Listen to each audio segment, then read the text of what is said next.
Our first scripture reading today is from Jeremiah. Thus says God, cursed are those who trust in mere mortals and make mere flesh their strength, whose heart turn away from God. They shall be like a shrub in the desert and shall not see when relief comes. They shall live in the parched places of the wilderness, in an uninhabited salt land.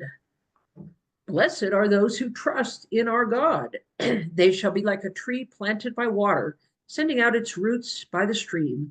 It shall not fear when heat comes, and its leaves shall stay green. In the year of drought, it is not anxious, and it does not cease to bear fruit. The heart is devious above all else. It is perverse. Who can understand it? I, the Lord, test the mind and search the heart, to give to all according to their ways, according to the fruit of their doing. A reading from Psalm 1, verses 1 through 6.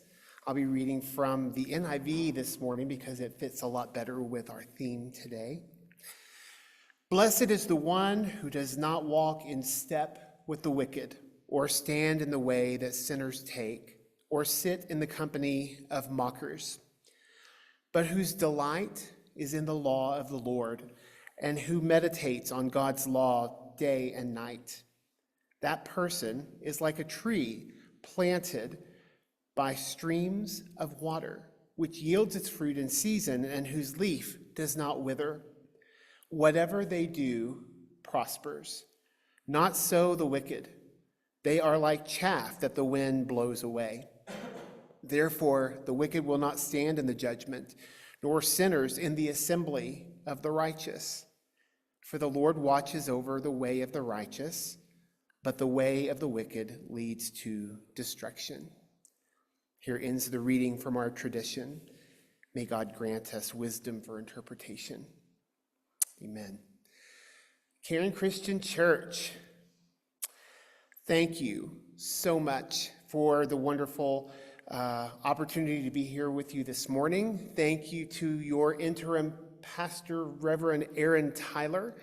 I know her from when she was at Heart of the Rockies, and we've had many a cup of coffee to talk about theology and heartbreak and everything in life. And so I am very appreciative of her, and she means a lot to me, as I know she means a lot to you. Thank you for your generous hospitality that I've already felt this morning as soon as I walked in the building. Thank you to Janet Berger, who I know from my clinical pastoral education at St. Anthony North. She was my first educator, so if I do anything wrong, it was because of her. No. Janet means the world to me. I'm very thankful to have her as a friend, a mentor, and one day a colleague. So thank you, Janet. As we've read this morning in Psalm 1, this is a tale about a fork in the road, a decision that must be made, right or wrong, blessed or cursed. Like many other stories or illustrations from the Bible, we see some seriously binary thinking here by the psalmist. I mean, one could argue that even the best person in the world can be a little bad, and the worst person, or the person that has been really bad, can mess up every once in a while and get it right. But I digress. I'm sure we're all accustomed to receiving, or at least being offered, sage advice from people in our worlds. Advice like the golden rule, treat others the way you would like to be treated. Like, worrying solves nothing but robs you of energy. Control your thoughts and you control your life. Never put anything in writing that you wouldn't want your grandmother to read. When people show you who they are, believe them the first time. And my own personal favorite from my own mother, God rest her soul: never eat fish and drink milk at the same time because you will get a stomach ache. Now, is that true? I don't know, because I've never done it because my mom told me not to do that. You kind of get the picture here. The psalmist in this psalm is giving us advice on how to live a blessed life. This Epiphany season, we're hearing about other congregations in our denomination, the Christian Church Disciples of Christ, affectionately known as the Disciples, that have discerned their own calls for this specific time in church history. This morning, we're highlighting a ministry sponsored by a church I had the opportunity and pleasure to visit back in October. When I went through my seminary, Phillips, I participated in an immersion trip to the southern border near Tucson, Arizona.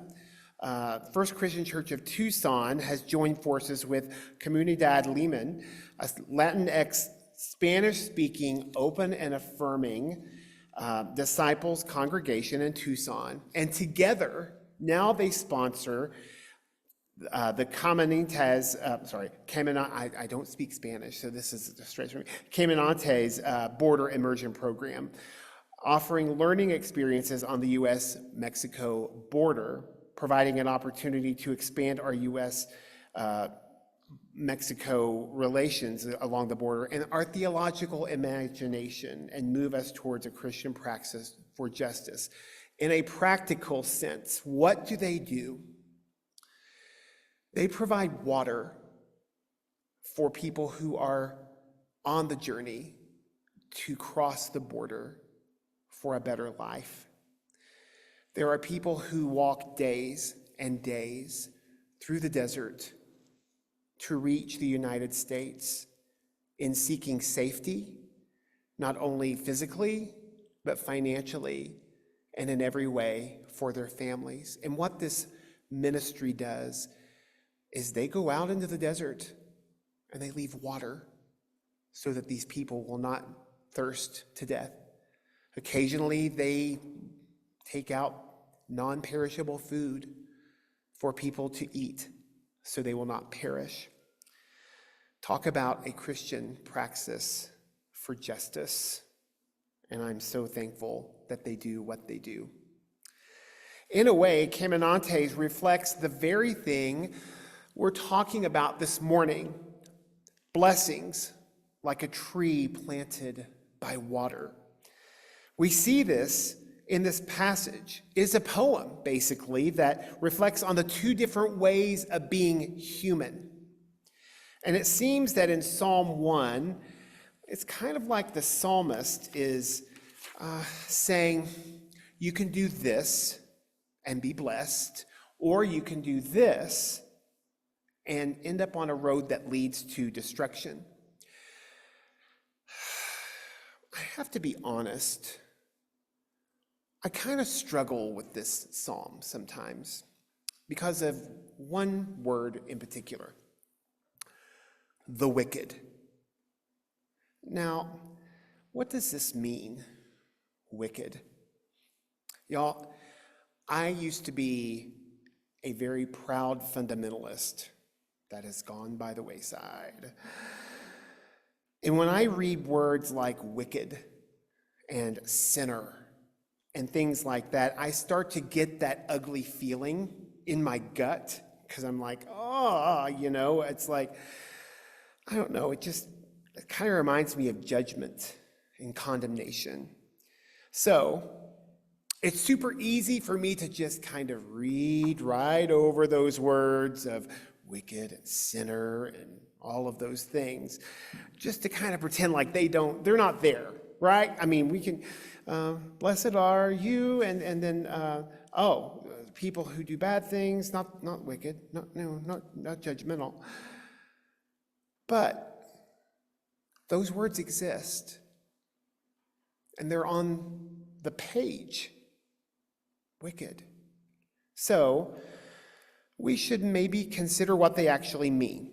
I did some research and found that the word wicked in this verse is from the Hebrew harashaim, which is an adjective that means unrighteous, unjust, evil, wrong, guilty, in the wrong, criminal, and transgressor. Well, that makes me feel a lot better.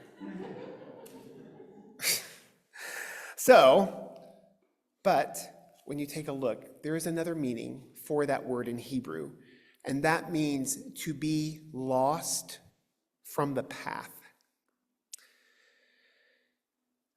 I probably don't have to tell you this, but when I look at our current national climate, I feel like we as a nation have definitely become lost from the path.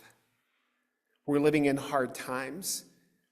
It's hard to get up every morning and turn on the news only to see what executive order has been issued that have debased the rule of law. To see how many of our civil rights have been rolled back today. To see how many strangers and aliens we have harassed and treated as subhuman. Indeed, we are becoming the United States of amnesia. Many of these events that are taking place remind me of what the psalmist says not to do. The psalmist says, we should not walk in step with the wicked. We should honor the dignity of all people. We should not stand in the way that sinners take. We should not reject, but welcome the stranger or alien. We should not sit in the company of mockers. We should not mock our fellow humans who have disabilities or those who died fighting for our country, calling them losers and suckers. Perhaps it's those people to whom the psalmist is referring when we are told that their way will lead to destruction. Indeed, we are living in hard times. We are living in times that cause anxiety. When we don't know what is coming next. Sometimes we have to take matters into our own hands. Whoa. How so? By being like Christ. Ooh, that took a turn. You see, Jesus knows all about hard times. Jesus knew all about injustice. He knew all about abusive power. He became the collateral damage of these very things. How did he take matters into his own hands? By doing the things that we can do today also, by coming to this fork in the road and choosing to focus on God and God's good things. This psalm says we are blessed when our delight is on the law or the way of the Lord. Colossians tells us to set our minds on things that are above, not on things that are on earth. For we have died, and our lives are hidden with Christ in God. And when Christ, who is our life, is revealed, then we also will be revealed with him in glory. Can it be that when we change our mindsets, we can experience God's rich blessings in our lives? Psalm 1 invites the person who chooses the right path in life to meditate on these wonderful provisions of God. But what does that mean to meditate? Well, this word meditate in this setting means to muse, to mutter, to even recite. The word conveys the idea of always having the things of God at the forefront of one's thinking, musing it over, reciting its words, and so forth. Now, don't get me wrong. I'm not saying we should ignore the extreme things that are going on right now. No. If anyone should be standing up, it should be us. We must be diligent in defending the rights of all people. However, what I'm advocating for is that we do our work without allowing this stuff to control our every thought, robbing us of our peace and our mental and spiritual wellness. It is difficult for me, and you could ask my wonderful husband, Michael, who is here, about some conversations we've had about whether we're going to watch the nightly news or not. Because I can only take so much. I can only receive so much information that is contrary to what I believe in and who I believe in. What I'm saying is this: fight, fight, fight. But don't let it consume and eat you up, because that's not God's way. I understand that we will not always do this perfectly. It's one thing to stand here or to sit there and listen to this message, and an entirely other thing comes face to face with you when you walk out this door and turn on your NPR and listen with the chaos that seemingly surrounds us at an ever-increasing rate.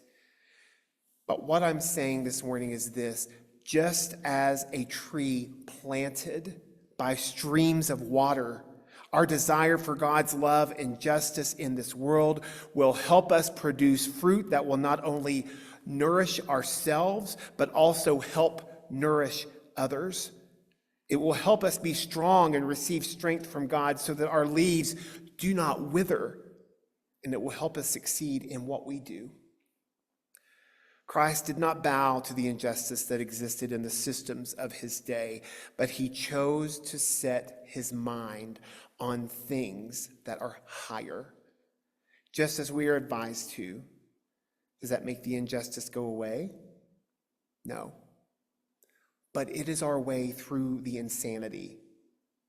It is our way through the injustice, through the pain.